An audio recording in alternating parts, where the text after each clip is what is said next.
Video பார்த்துட்டு இருக்கிற உங்க எல்லாருக்கும் வணக்கம். இன்னைக்கு நான் 2025 வருஷம் ரிலீஸ் ஆன 14 டேஸ் கேர்ள் ஃப்ரெண்ட் இன்டுலு அப்படின்ற ஒரு தெலுங்கு படத்தோட கதையை தான் சொல்ல போறேன். இந்த படத்தோட பொலன் என்னன்னா, ஒரு 14 நாட்கள் ஹீரோக்கு என்ன பண்றான், தான் காதலிக்கிற பொண்ணோட வீட்டுல மாட்டிக்கிறான். அந்த வீட்டுல இருந்து ஹீரோ எப்படி தப்பிச்சு வெளில வந்தான், அதோட ஹீரோக்கு அந்த இடத்துல போய் மாட்டிக்கிட்டான் அப்படின்றத கொஞ்சம் காமெடியோட சொன்ன படம் தான் இது. ஒன்லைன் மட்டும் போதும், நான் போய் படத்தை பாக்குறேன் அப்படின்றவங்க தாராளமா போய் படத்தை பார்க்கலாம். இல்லப்பா எனக்கு முழு கதையும் தெரிஞ்சுக்கிட்டா போதும் அப்படின்ட்டு நினைக்கிறவங்க மட்டும் இந்த வீடியோவை அடுத்த ஒரு 15 இருந்து ஒரு 17 நிமிஷம் அப்படியே கூட ஸ்கிப் பண்ணாம டிராவல் பண்ணி பாருங்க. முடிஞ்ச அளவுக்கு இந்த படத்தோட கதையை ஷார்ட்டா சொல்லி முடிச்சிடுறேன். அதுக்கு முன்னாடி இது வரைக்குமே நீங்க தமிழ் பாய் சேனலை சப்ஸ்கிரைப் பண்ணாம பார்த்துட்டு இருக்கீங்கன்னா சப்ஸ்கிரைப் பண்ணி பக்கத்துல ஒரு பெல் பட்டனையும் சேர்த்து கிளிக் பண்ணிடுங்க. டெலிகிராம்ல ஃபாலோ பண்ணாதவங்க ஃபாலோ பண்ணிக்கிங்க. இப்போ நாம இந்த படத்தோட கதைக்குள்ள போயிடலாம். இந்த படத்தோட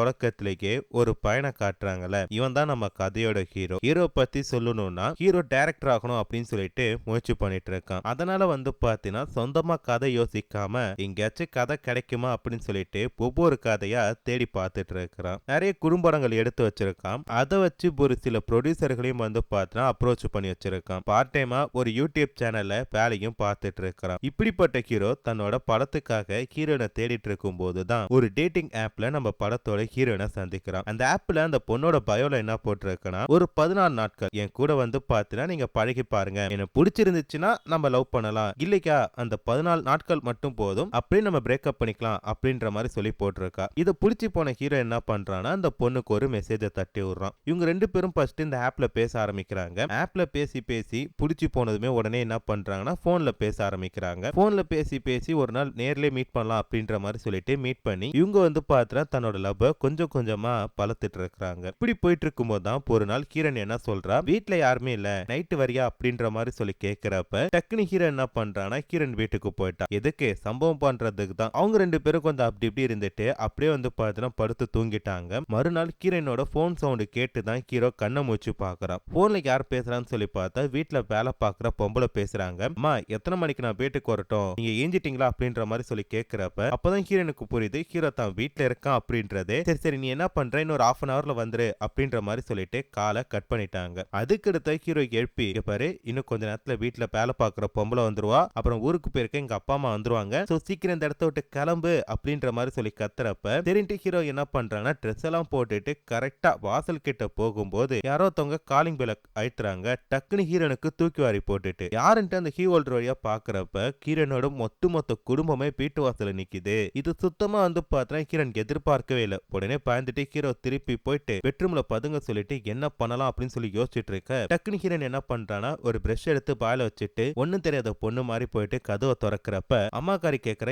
எதுக்கு கதவை திறக்கிறதுக்கு உனக்கு இவ்வளவு லேட் அப்படின்னு. இல்லம்மா இப்பதாம்மா தூங்கி கெஞ்சேன், அதான் பிரஷ் பண்ணிட்டு இருந்தா நீங்க வந்துட்டீங்க போல இருக்கு. ஆமா கல்யாணம் முடிச்சிட்டு மதியத்துக்கு மேலதானே கிளம்பவே போறேன் அப்படின்னு சொல்லியிருந்தீங்க, என்ன காலங்காத்தாலே வீட்டுக்கு வந்துட்டீங்க, என்ன ஆச்சு அப்படின்னு சொல்லி கேட்கிறப்ப அது ஒண்ணும் இல்ல, கல்யாணம் நின்னு போயிட்டு அது ஒரு பெரிய கதை, நான் அப்புறமேட்டு உங்ககிட்ட சொல்றேன், இப்போதைக்கு எனக்கு நிக்கிறதுக்கு கூட நேரம் கிடையாது, உங்க அப்பாவை ஆபீஸ் கிளம்பணும் நபுரு அப்படின்ற மாதிரி சொல்றாங்க. ஹீரோனுக்கு ஒண்ணுமே புரியல, எப்படி இவனை பெல் அனுப்ப போறோம் அப்படின்ற குழப்பத்தோடைய புள்ள போயிட்டு இருக்க. இதை கவனிச்ச ஹீரோன் அப்பா என்ன பண்றாருன்னா, பிரஷ் பண்ணா மட்டும் போதாதுமா, அதுல பேஸ்ட் வச்சு பண்ணணும் போ அப்படின்ற மாதிரி சொல்லிட்டு அனுப்பி வைக்கிறாரு. இருக்கிற பிரச்சனையில இவரு பேர மொக்க போட்டுட்டு இருக்காரு அப்படின்னு சொல்லிட்டு ஹீரோன் என்ன பண்றாங்கன்னா நேரா தன்னோட பெட்ரூம்குள்ள போய் ஹீரோ தேடி பாக்குறப்ப அவரு பாத்தீங்கன்னா ஒரு கபோர்ட்ல பதுங்கிட்டு இருக்காரு. கரெக்ட், நீங்க பதுங்கிட்டு கொஞ்ச நேரம் கழிச்சு நான் பாறேன் அப்படின்ற மாதிரி சொல்லிட்டு கிரண் வெளில போயிட்டு அவங்க தாத்தா வேற பசிக்குதுன்னு வேற கத்திட்டு இருக்காராச்சா, அவருக்கு சாப்பாடு கொடுக்கலாம் அப்படின்ற மாதிரி சொல்லிட்டு போறாங்க. அவரு போன கொஞ்ச நேரத்துல ஹீரோக்கு ரெஸ்ட் ரூம் வர மாதிரி இருக்கு. எவ்வளவு நேரம் தான் அந்த கபோர்ட் குள்ளே பதுங்கிட்டு இருக்கிறது, ஹீரோனோட பாத்ரூம் ஃப்ரீயா தானே இருக்கு, நம்ம போவோம் அப்படின்ற மாதிரி சொல்லிட்டு நேரா பாத்ரூம் குள்ள போய் உட்கார்றாரு. அவரு போய் உட்கார்ந்த கொஞ்ச நேரத்துல அந்த பாத்ரூம் கதவை யாரோ ஒருத்தவங்க தட்டுறாங்க. யார் அப்படின்னு சொல்லி பார்த்தா ஹீரோனோட அம்மா தான். உடனே அவங்களுக்கு வர பயம் வந்துட்டு, ஏன்னா பொண்ணு வீட்டுக்கு வெளியில இருக்கா, அப்ப பாத்ரூம் குள்ள யார் இருப்பா, என்ன நடக்குதுங்க அப்படின்னு சொல்லிட்டு தான் பொண்ணை கூட்டு கேக்குறப்ப, அம்மா என்னோட ஃப்ரெண்டு தாமா, நேத்து நைட்டு பாத்தினா தனியா தூங்குறதுக்கு பயமா இருந்துச்சா, அவளை வர சொன்ன, அவ பாத்ரூம்ல போய் உட்காந்துருக்கா போல இருக்கு அப்படின்ற மாதிரி சொல்ல, சரி சீக்கிரம் பெல்ல பாடி அப்படின்ற மாதிரி சொல்லிட்டு கிரணும் கதவை தட்டுறா. கீரை பாயத்தை பேசினா கண்டிப்பா மாட்டிப்பான் வேற. அதனால என்ன பண்றாங்கன்னா கிரண் போன் பண்ணி பேசுறேன் அப்படின்னு சொல்லிட்டு போனை எடுத்து தன்னோட ஒரிஜினல் ஃப்ரெண்டுக்கு போன் போட்டு நடந்ததை சிம்பாலிக்கா சொல்றாங்க. உடனே அவ என்ன பண்றாங்கன்னா ஹீரோவோட நம்பருக்கு ஒரு வாய்ஸ் மெசேஜ் அனுப்புறா. அதை ஹீரோ ப்ளே பண்றப்ப, அம்மா இன்னும் ஒரு 10 நிமிஷத்துல வெளில வந்துருமா அப்படின்னு சொல்லிட்டு இருக்கு. அதனால அவங்க அம்மா என்ன சொல்றாங்க, என்ன பொண்ணுனே தெரியல போ, இன்னும் 10 நிமிஷமா, சரி நான் வெளில போறேன், அப்பா குளிச்சுட்டு வந்துட்டாரு, என்னோட பெட்ரூம்குள்ளே நான் போறேன் அப்படின்ற மாதிரி சொல்லிட்டு அவங்க அந்த பாத்ரூம்குள்ள போறாங்க. அதுக்காட்டியும் ஹீரோயின் என்ன பண்றானா ஃப்ரெண்ட வீட்டுக்கு வர சொல்றா. அவங்க அம்மா அந்த பாத்ரூம்குள்ள போற அந்த கேப்குள்ள அந்த ஃப்ரெண்டுக்காரையும் வந்து பாத்திரம் வீட்டுக்குள்ள வந்துட்டா. வீட்டுக்குள்ள வந்ததுமே பிரச்சனை எல்லாம் தீர்ந்துட்டு நம்ம தப்பிக்க போறோம் அப்படின்ற மாதிரி சொல்லிட்டு நினைச்சிட்டு இருந்தா அந்த இடத்துல ஹீரோ பேரை காணும். டேய் இவன் எங்கடா திடீர்னு காணாம போயிட்டா அப்படின்னு சொல்லி பார்த்தா ஹீரோயின் கட்டிலுக்கு கீழே வந்து பாத்தீங்கன்னா ஒரு சின்னதா ஒருத்தவங்க பதுங்குற அளவுக்கு ஸ்பேஸ் இருக்கு. அதுக்குள்ள வந்து பாத்தீங்கன்னா ஹீரோ பதுங்கி இருக்கிறத பார்த்துட்டு டேய் இங்க என்னடா நீ பண்ணிட்டு இருக்க அப்படின்ற.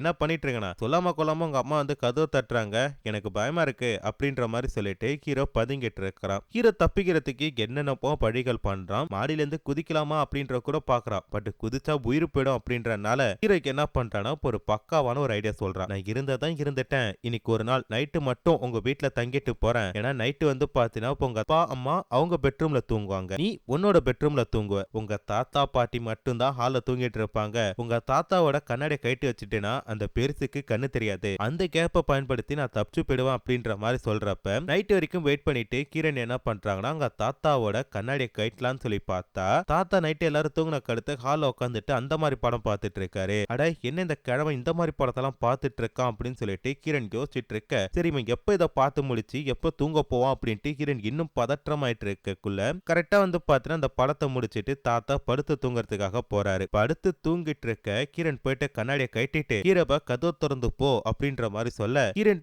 கிட்ட தாட்டா காட்டிட்டு போன ஹீரோ கதவை திறக்க முடியல. என்னன்னு சொல்லி பார்த்தா வெளியே ஒருத்தவன் கதவை தாப்பா போட்டுட்டு போயிட்டு இருக்கான். என்னடான்னு பார்த்தா இந்த படம் நடந்ததுக்கு எல்லாமே வந்து பார்த்தா கொரோனா டைம்ல எடுத்த மாதிரி இருக்கும். அதனால இந்த குடும்பத்துக்கே கொரோனா இருக்கு அப்படின்ற மாதிரி சொல்லிட்டு இந்த அசோசியேட்ல பேசிட்டு இருக்கறனால வாட்ச்மேன் என்ன பண்ணிருக்கானே இவங்களை தனிமைப்படுத்தணும் அப்படின்னு சொல்லிட்டு வெளில தாப்பா போட்டு போயிருக்கான். ஹீரோ கதவு திறக்கிறதுக்கு முயற்சி பண்ணி பார்க்கறான், திறக்க முடியல. அதனால என்ன பண்றானா கதவை எட்டி ஒரு உதைக்கிறான். அந்த சத்தம் கேட்டு அந்த தாத்தா கண்ணை மூச்சு பாக்குறாரு. அவருக்கு கண்ணாடி போடலன்னா கண்ணு தெரியாது. அதனால கண்ணாடி தேட அந்த கேப்ல ஹீரோ என்ன பண்றானா திருப்பி ஹீரோனோட பெட்ரூம்குள்ள போய் உட்காந்துட்டான். அப்ப ஹீரோனை பார்த்து அவங்க தாத்தா கேக்குறாரு, ஏமா என்னாச்சு, ஏன் மூச்சிட்டு இருக்க அப்படின்னு சொல்லி கேக்குறப்ப ஒண்ணு இல்ல தாத்தா, எனக்கு நைட்டு தூக்கம் வரல அப்படின்ற மாதிரி சொல்றா. இந்த டேப்லெட் எடுத்து சாப்பிடு, தூக்கம் வரும் அப்படின்ற மாதிரி சொல்லிட்டு அவங்க தாத்தாவும் ஒரு மாத்திரையை கொடுத்து அனுப்பி வைக்கிறாரு. இப்ப அப்படியே கட் பண்ணா ஹீரோ திருப்பி போயிட்டு கிரண் பெட்ரூம்ல அமைதியா போய் உட்காந்துட்டாரு. அப்ப கிரணுக்கு வந்து பாத்தீங்கன்னா பயம் ரொம்ப ரொம்ப அதிகமா போயிட்டே இருக்கு. ஏன்னா ஒரே பொண்ணு அப்படின்றனால அவங்க அப்பா அம்மா வந்து ரொம்ப பாசமா வளர்த்திருப்பாங்க. அவங்க அப்பா அம்மா கொடுத்த சுதந்திரத்தை நம்ம தப்பா பயன்படுத்திக்கிட்டோம் அப்படின்றத அந்த பொண்ணு வந்து பாத்தீங்கன்னா ரிலைஸ் பண்றா. அப்படி இந்த பொண்ணு சோகத்துல உட்காந்துட்டு இருக்கப்ப ஹீரோ பக்கத்துல இருக்கிறார்ல, டார்லிங் கடுப்பா இருக்கு ஒரு முத்தத்தை புரியா அப்படின்ற மாதிரி சொல்லி கேக்குறப்ப டேய் அடிச்சனா மண்டம் பொழந்துரும் கம்னு படுறா அப்படின்ற மாதிரி சொல்லிட்டு கிரண் அவனை பிடிச்சி திட்டிட்டு இருக்கா. மறுநாள் வீட்டுல இருக்கிற ஒரு சில பேர் வீட்டை விட்டு வெளில போலான்னு சொல்லிட்டு கதவை வந்து பாக்குறப்பதான் அது வந்து பாத்தீங்கன்னா வெளிப்பக்கமா பூட்டி இருக்கு அப்படின்றதே தெரிய வருது. யார் பூட்டி இருப்பா அப்படின்னு சொல்லிட்டு வாட்ச்மேனுக்கு கால் பண்ணி கேக்குறப்ப நான் தான் சார் பூட்டினேன், நீங்க வந்து பாத்தீங்கன்னா வெளியூருக்கு போயிட்டு வந்தீங்கல்ல, உங்களுக்கு எல்லாருக்கும் கொரோனா இருக்கும் அப்படின்னு சொல்லிட்டு இங்க இருக்கிறவங்க எல்லாம் பதட்டப்படுறாங்க, அதனால வந்து பாத்தீங்கன்னா நான் கதவு சாத்தி உங்களை தனிமைப்படுத்திருக்கேன் அப்படின்ற மாதிரி சொல்றப்ப டேய் கதவு திறந்து விடுறா இல்லனா போலீஸ்ட கம்ப்ளைண்ட் பண்ணிருப்பேன் அப்படின்ற மாதிரி சொல்றப்ப சார் நீங்க யாருக்கிட்ட சொன்னாலும் ரூல்ஸ்னா ரூல்ஸ் தான் சார், கொஞ்ச நாள் வீட்டுக்குள்ளே இருங்க சார் அப்படின்னு சொல்லிட்டு அவரும் காலை கட் பண்ணிட்டாரு. இப்ப ஹீரோ அண்ட் ஹீரோயின் ரெண்டு பேருக்கும் வந்து பாத்தீங்கன்னா இன்னும் பயம் அதிகமாயிட்டே போயிட்டு இருக்கு. எப்படியாச்சும் ஹீரோவை வீட்டை விட்டு அனுப்பணும் அப்படின்றதான் ஹீரோனோட முழு நோக்கமாவே இருக்கு. இப்படி வந்து இவங்க எல்லாம் யோசிச்சுட்டு இருக்கிறப்ப ஹீரோவினோட அம்மாக்கு என்ன பண்றாங்கன்னா வீட்டுல வந்து இந்த கொரோனா சக்தி பரவக்கூடாது அப்படின்னு சொல்லிட்டு தூபம் போறோம் அப்படின்னு சொல்லிட்டு வீடு முழுக்க புகையை போட்டு ஹீரோ பேர அந்த கட்டில கடியில பதுங்கி இருக்காரச்சா கரெக்டா அவர் இருக்கிறது தெரியாம அந்த இடத்துலயுமே வந்து பார்த்தோன்னா புகையை போட்டு அவருக்கு மூச்சு திணறல் ஏற்படுத்துறாங்க. இதுக்கடுத்த ஹீரோன் சாப்பாடு கொடுக்கறது ஹீரோ தூங்குறது அப்படின்னு சொல்லிட்டு டெய்லி வந்து பார்த்தோன்னா இதே ரொட்டீன் போயிட்டு இருக்கு. அப்படி ஒரு நாள் நைட்டு ஹீரோக்கு என்ன பண்றானா ஹீரோயின் கிட்ட ஒரு விஷயத்தை கேட்கறான், இப்படி நம்ம ரெண்டு பேரும் லவ் பண்ணி கல்யாணம் பண்ண போறோம் அப்படின்ட்டு தெரிய வந்துட்டு ஒரு நாள் உங்க வீட்டுக்கு வந்து நான் பொண்ணு கேட்க தானே போறேன், அது ஏன் இன்னிக்கா இருக்க கூடாது, நான் போய் உங்க அப்பா அம்மா கிட்ட பேசட்டுமா அப்படின்ற மாதிரி சொல்லி கேட்கிறப்ப பேசு என்ன நாளைக்கு கால கனமப்பேட்ட சுடுகாட்டுல உன் பணத்தை எரிக்கிறதா போதைக்கிறதா அப்படின்னு சொல்லி பேசிட்டு இருப்பாங்க. இங்க பாரு எல்லாத்துக்கும் ஒரு நேரம் இருக்கும், கண்டிப்பா அந்த நேரம் வரும் போது வந்து பாத்தீங்கன்னா நம்ம அதை பத்தி பேசுவோம் அப்படின்ற மாதிரி ஹீரன் சொல்லிட்டு இருக்கா. ஆனா மறுநாளே வந்து பார்த்தேன் ஹீரன் தான் குடும்பத்தோட வீட்டு கதவை திறந்துட்டு மாஸ்க் எல்லாம் போட்டுட்டு எங்கேயோ வெளில போற மாதிரி தெரியுது. அப்படி போறப்ப ஹீரன் வெளில இருக்கிற டீமேஜ்ல வந்து பார்த்தீங்கன்னா ஒரு சாப்பியை மட்டும் வச்சுட்டு போறா. ஏஞ்சு பார்த்த ஹீரோக்கு ஹீரன் எங்க போனா என்ன ஆனா அப்படின்ட்டு பொண்ணுமே தெரியல. சரின்ட்டு அந்த பொண்ணுக்கு கால் பண்ணி பார்த்தா காலை கட் பண்ணி விட்டுட்டு இருக்கா. அது மட்டும் இல்லாம வீட்டுக்கு வெளில வந்து பாத்தீங்கன்னா சாவி வச்சிருக்கத பார்த்துட்டு ஆகா கதவுக்கான சாவி கிடைச்சிச்சு நம்ம திறந்து போலாம் அப்படின்ற மாதிரி சொல்லிட்டு திறக்க ட்ரை பண்றா. பட் திறக்க முடியல. ரெனேக்கு என்ன பண்றானா அந்த யூடியூப் காரனுக்கு கால் பண்ணி இந்த அட்ரஸ்க்கு வாங்க நான் தங்கியிருக்கேன் அப்படின்னு சொல்லிட்டு அவரு என்ன பண்றானா நேரா அவன் தங்கியிருக்க பக்கத்து வீட்டுக்கு வந்துட்டு பால்கனி வழியா அவன் கிட்ட பேசிட்டு இருக்காரு. இவன் என்ன பண்றானா சாவியை தூக்கி போட்டு வெளிப்பக்கமா அந்த கதவை திறந்து விடுங்க அப்படின்ற மாதிரி சொல்ல அவருக்கு என்ன பண்றானோ ஒரு லாக்கு திறந்துட்டாரு. பட் இன்னொரு லாக் வந்து பார்த்தா வீட்டு சைட்ல இருந்து போட்டிருக்காங்க போல இருக்கு அசோசியேட்ல இருந்து. அதை வந்து அவரால் திறக்க முடியல. அப்ப அதை புடைச்சிருங்க அப்படின்ற மாதிரி சொல்றப்ப டேய் என்னடா புடைக்க சொல்ற, நான் ஒரு பிரபலமான யூடியூபரா, இந்த மாதிரி போச்சுன்னா என்ன பிடிச்சி ஜெயில வச்சிருவாங்க. இங்க பாரு ஒரு 14 நாள் தான் எனக்கு தெரிஞ்ச அந்த பொண்ணை வந்து கொரோனாக்காக தனிமைப்படுத்துற ஹாஸ்பிட்டல் கூட்டு போயிருப்பாங்க. ஒரு 14 நாள் வீட்டுல சாப்பாடெல்லாம் இருக்கும், சாப்பிட்டுட்டு பத்திரமா உட்காரு, அந்த பொண்ணுக்கு எதுவும் ஆகாது உனக்கு எதுவும் ஆகாது அப்படின்ற மாதிரி சொல்லிட்டு அவர் என்ன பண்றாருன்னா அந்த வீட்டை விட்டு போயிட்டார். இப்ப ஹீரோக்கு வேற பழி கிடையாது. அதே வீட்டுல வந்து பார்த்தா தங்கிட்டு இருக்காரு. அடிக்கடி வந்து பார்த்தா ஹீரோனுக்கு கால் பண்ணி எப்படி இருக்க என்ன ஆச்சு அப்படின்ற எல்லாத்தையுமே கேட்டுட்டு இருக்காரு. கிட்டத்தட்ட 3 நாளா வந்து பார்த்தா ஒரே ட்ரெஸ் போட்டுட்டு இருக்காரு அப்படின்றனால வேற ட்ரெஸ் அவர்கிட்ட கிடையாது. அதனால ஹீரோனோட ட்ரெஸ் எல்லாம் போட்டுக்கிறாரு. 4 நாள் கழிச்சு வந்து பார்த்தா சாப்பாடு தீர்ந்து போயிடுச்சு அப்படின்றனால அந்த யூடியூபருக்கு கால் பண்ணி எனக்கு சாப்பாடு எடுத்துருவாங்க அப்படின்ற மாதிரி சொல்றாரு. ஃபர்ஸ்ட் அவர் வந்து பார்த்தா எடுத்துட்டு வர மாட்டேன் லாக்டவுன் போட்டிருக்காங்கடா அப்படின்ற மாதிரி சொல்றப்ப நீங்க எடுத்துட்டு வரலைன்னா உங்களுக்காக நான் வீடியோ எல்லாம் எடுத்து தர மாட்டேன் அப்படின்ற மாதிரி சொல்ல சரின்ட்டு என்ன பண்றாருன்னா அவரும் வந்து பார்த்தா எடுத்து கொடுக்கறதுக்காக போறாரு. பட் போலீஸ் கிட்ட எல்லாம் நடுவுல மாட்டிக்கிறாரு. அதெல்லாம் சமாளிச்சு வந்து பார்த்தா ஹீரோ கிட்ட கொடுக்கறப்ப சார் இன்னைக்கு கொடுத்துட்டேன் 10 நாள் நீங்க தான் கொடுக்கணும் மறக்காம வந்துருங்க சார் அப்படின்ற மாதிரி சொல்றான். இதுக்கு நடுவுல தான் ஹீரோ வந்து பார்த்தா கதையை ஊரு ஃபுல்லா தேடிட்டு இருந்தாங்க. ஏன் நமக்கு நடந்த இன்சிடென்ட்டே வந்து நம்ம கதையை எடுக்க கூடாது அப்படின்னு சொல்லிட்டு அதே வீட்டுல உட்காந்துட்டு ஸ்கிரிப்ட் எல்லாம் ஏதிட்டு இருக்கிற மாதிரி காட்டுறாங்க. இப்படி இருக்கும்போது தான் ஒரு நாள் ஹீரோன் ஹாஸ்பிட்டல் இருக்கிறப்ப அந்த பொண்ணுக்கு வந்து பார்த்தா மயக்கம் வர மாதிரி ஒரு மாதிரியான ஃபீலிங்கா இருக்கு. சரின்ட்டு பிரகன்ஸ் கிட்ட எடுத்து செக் பண்ணி பாக்குறா. கரெக்ட் தான் இந்த பொண்ணு வந்து பார்த்தா கன்சீவா இருக்கா. இது வந்து பார்த்தா அந்த பொண்ணுக்கு எப்படி என்ன ஆச்சுன்னு தெரியல. பட் ஹீரோன் வயித்துல வளர்ந்துட்டு இருக்க குழந்தைக்கு காரணம் ஹீரோ தான் அப்படின்றது மட்டும் நல்லா தெரியுது. இதை வந்து பார்த்தா அதே ஹாஸ்பிட்டல் இருக்க ஒரு டாக்டர் பார்த்துட்டு ஹீரோனை கூட்டு போய் தனியா பேசுறாங்க. இங்க பாருமா நீ கன்சீவா இருக்க ஆனா உனக்கு கல்யாணம் ஆகல அப்படின்றது எனக்கு நல்லா தெரியுது. சோ நீ வந்து இந்த குழந்தைய பழக்கலாமா வேணாமா அப்படின்றத உங்க குடும்பத்துக்கிட்ட ஆலோசனை பண்ணதுக்கு அடுத்தது நீ தாமா முடிவு பண்ணும் அப்படின்ற மாதிரி சொல்லிட்டு கீரனை அனுப்பி வைக்கிறாங்க. இப்படியே வந்து பார்த்தா 14 நாட்கள் முடிஞ்சு கீரன் தன்னோட வீட்டுக்கு போறா. கீரனை பார்த்ததும் கீரோக்கு ரொம்ப சந்தோஷமாயிட்டு இன்னைக்கு நைட்டு கண்டிப்பா வந்து பார்த்தா நம்ம வீட்டை விட்டு வெளில போறோம் அப்படின்ற மாதிரி சொல்லிட்டு சந்தோஷப்பட்டுட்டு இருக்காரு. ஓடி போய் கீரனை கட்டி பிடிச்சி இவ்வளவு நாள் போனக்காக நான் ரொம்ப நாளா வெயிட் பண்ணிட்டு இருந்தேன், உனக்கு ரொம்ப மிஸ் பண்ணிட்டு இருந்தேன், ஐ லவ் யூ அப்படின்ற மாதிரிலாம் சொல்றாரு. கீரனும் நானும் தான் அப்படின்ற மாதிரி சொல்லிட்டு நேரா பாத்ரூம் குள்ள போய் உட்கார்றாங்க. திருப்பி அந்த செக் பண்ணிட்டு வெளில வந்து பாக்குறப்ப கீரன் கன்ஃபார்ம் பண்ணிட்டாங்க அவங்க கன்சீவா இருக்கேன் அப்படின்றத. இந்த ஒரு விஷயத்த போய் ஹீரோ கிட்ட சொல்றப்ப ஹீரோ வந்து பார்த்தா அதிர்ச்சி ஆயிட்டு என்ன சொல்ற நம்ம அன்னைக்கு ஒரு நாள் தானே பண்ணோம் இதுக்கு எனக்கு சம்மந்தம் கிடையாது அப்படின்ற மாதிரி கொஞ்சம் பதட்டத்தோட சொல்றாரு. யாரோட குழந்தை அப்படின்னு சொல்லிட்டு கேட்கறப்ப ஹீரோனுக்கு செம்ம கடுப்பா போயிட்டு ஏன்னா ஹீரோன் ஃபர்ஸ்ட் டைம் வந்து பார்த்தா இவன் கூட தான் ரிலேஷன்ஷிப்ல இருக்காங்க, இவன் மூலமா பிறந்த குழந்தை தான் அப்படின்னு சொல்லிட்டு அவங்க நினைச்சிட்டு இருக்கிறப்ப ஹீரோ வந்து பார்த்தா இந்த ஒரு வார்த்தையை சொல்லும் போது ஹீரோனுக்கு செம்ம வெக்ஸா போயிட்டு வெளில போ அப்படின்றாங்க. இல்லம்மா நான் தெரியாம சொல்லிட்டேன் ஏதோ ஒரு பதட்டத்தை சொல்லிட்டேன் அப்படின்ற மாதிரி சொல்றப்ப வீட்டை விட்டு வெளில போ அப்படின்ற மாதிரி சொல்ல ஹீரோக்கு ஒண்ணுமே புரியல. அப்படியே என்ன பண்றாருன்னா அந்த இடத்த விட்டு வெளில போறான். அப்படி போறப்ப வந்து பார்த்தா அந்த வீட்டுல இருக்கவங்களா அம்மா இவருக்கு யாரு புதுசா இருக்காரு அப்படின்ற மாதிரி சொல்லி பார்த்துட்டு இருக்காங்க. நிறைய ஹீரோன் கிட்ட போயிட்டு அவன் யாரு அப்படின்னு சொல்லி கேட்கிறப்ப ஹீரோன் என்ன பண்றான்னா நடந்த எல்லாத்தையுமே ஒண்ணு விடாம சொல்றா. இதனால ஹீரோனோட அப்பா என்ன பண்றாரு ஹீரோ பிடிச்சு இங்க பாரு நடந்தது நடந்து போயிட்டு இதுக்கு மேல வந்து பார்த்தா என் பொண்ணோட பழக்கல நீ வரக்கூடாது போ அப்படின்ற மாதிரி சொல்லிட்டு மிரட்டி அனுப்புறாரு. இப்ப அப்படியே கட் பண்ணா ஹீரோ நேரா தன்னோட வீட்டுக்கு போறான். வீட்டுக்கு போனதுமே பையன் இவ்வளவு நாள் எங்க போனான்னு சொல்லிட்டு கோவப்பட்டுட்டு அவங்க அம்மா முறைச்சு பார்த்துட்டு இருக்காங்க. ஹீரோட அம்மா பேருக்கு யாருமே கிடையாது. ஹீரோனுக்கு பிரெக்னன்சி கிட் எடுத்து செக் பண்ணி பார்த்துட்டு இந்த குழந்தை நீ வச்சிக்கிறனாலும் வச்சிக்காததும் உன்னோட விருப்பம் அப்படின்னு சொல்லி அனுப்பி வச்சாங்களா அவங்க தான். தன் பையன் இப்படி இருக்கானே அப்படின்னு சொல்லிட்டு அவங்க கிட்ட போய் பேசான்னு சொல்லி பார்த்தா அவன் முகத்தை கொடுத்து கூட பேச மாட்டான். ரொம்ப ஃபீலிங்கா இருக்கான். என்ன ஆச்சு அப்படின்னு சொல்லிட்டு அந்த யூடியூபருக்கு கால் பண்ணி கேட்கிறப்ப சரியா தெரியல மேடம், ஒரு 14 நாட்கள் வந்து பார்த்தா அவன் லவ் பண்ண பொண்ணு வீட்டுல போய் மாட்டிக்கிட்டான், அந்த பொண்ணு வேற கன்சீவா இருக்கான் அப்படின்றத மட்டும்தான் என்கிட்ட சொன்னா வேற எதுவுமே எனக்கு தெரியல அப்படின்ற மாதிரியும் அந்த பொண்ணு ஏதோ கொரோனாக்காக 14 நாள் வீட்டை விட்டு வெளில போயிருந்தா அப்படின்றத சொல்றப்ப அவங்க அம்மாவுக்கு வந்து பார்த்தா புரிஞ்சு போயிட்டு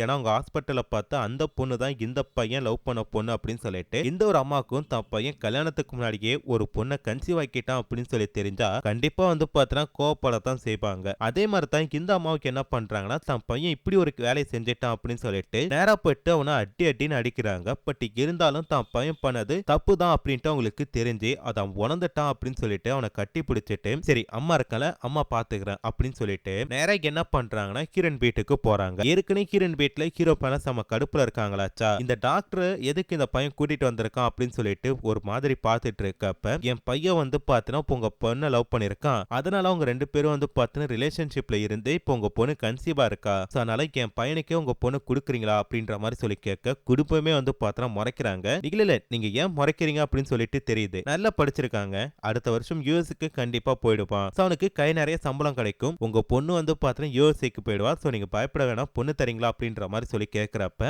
அவங்களும் வந்து பாத்தீங்கன்னா சரி இதுக்கு மேல வேற ஒண்ணும் பண்ண முடியாது அப்படின்னு சொல்லிட்டு அந்த கல்யாணத்துக்கு வந்து பாத்தீங்கன்னா அக்செப்ட் பண்ணிக்கிறாங்க. ஹீரோ என்ன பண்றானா கிரண் கிட்ட தனியா பேசணும் அப்படின்ற மாதிரி சொல்லிட்டு கூட்டிட்டு போறாரு. இல்ல அன்னைக்கு என்ன பண்றதுன்ட்டு எனக்கு சுத்தமா தெரியல. ஒரு பயத்துல தான் வந்து பாத்தீங்கன்னா யாரோட குழந்தை அப்படின்ற மாதிரி சொல்லி கேட்டேனே தவிர இன்னைக்குமே வந்து பாத்தீங்கன்னா நான் அப்படி தப்பாலாம் நினைச்சது கிடையாது. நம்ம 2 பேரும் பொண்ணாக்கி இருந்தோம். நம்ம மூலமா பெறப்பட்ட குழந்தை தான் இது. சோ நான் உன்னை தெரியாம கோவப்படுத்திட்டேன், என்ன மன்னிச்சிக்க அப்படின்ற மாதிரி சொல்றப்ப ஹீரோனை வந்து பாத்தீங்கன்னா நானும் உன்கிட்ட தெரியாம கோவப்பட்டுட்டேன். நம்ம 2 பேரும் பொண்ணா இருப்போம், சந்தோஷமா இருப்போம் அப்படின்னு சொல்லிட்டு கட்டிப்பிடிச்சு நிக்கிறாங்க. இப்படியே வந்து பாத்தீங்கன்னா இந்த படத்தோட கதையை முடிச்சிட்டாங்கன்னு சொல்லி பார்த்தா அதுதான் கிடையாது. ஹீரோ வந்து பாத்தீங்கன்னா தனக்கு நடந்த இந்த கதையை ஒரு ஸ்கிரிப்டா எடுத்து அதை வந்து பாத்தீங்கன்னா படமா எடுத்து தியேட்டர்ல ரிலீஸ் பண்றாரு. அந்த யூடியூபர் வந்து பாத்தீங்கன்னா படம் எப்படி இருக்கு அப்படின்ற பேர்ல ரிவ்யூ பண்றாரு. இப்படியே வந்து பாத்தீங்கன்னா இந்த படத்தோட கதையை முடிச்சிட்டாங்க. சோ கண்டிப்பா இந்த படத்தோட கதை உங்களுக்கு எல்லாருக்கும் பிடிச்சிருக்கும் அப்படி சொல்லி நினைக்கிறேன். அப்படி பிடிச்சிருந்தா மறக்காம இந்த வீடியோக்கு ஒரு லைக் மட்டும் கொடுத்துருங்க. அதே மாதிரி தொடர்ந்து படங்களோட கதைகளை கேட்கறதுக்கு மறக்காம நம்ம சேனலை சப்ஸ்கிரைப் பண்ணி பக்கத்துல ஒரு பெல் பட்டனையும் சேர்த்து கிளிக் பண்ணிக்கங்க. அடுத்து இன்னொரு சூப்பரான வீடியோல பார்க்கறேன். அது வரைக்கும் டாடா பை பை.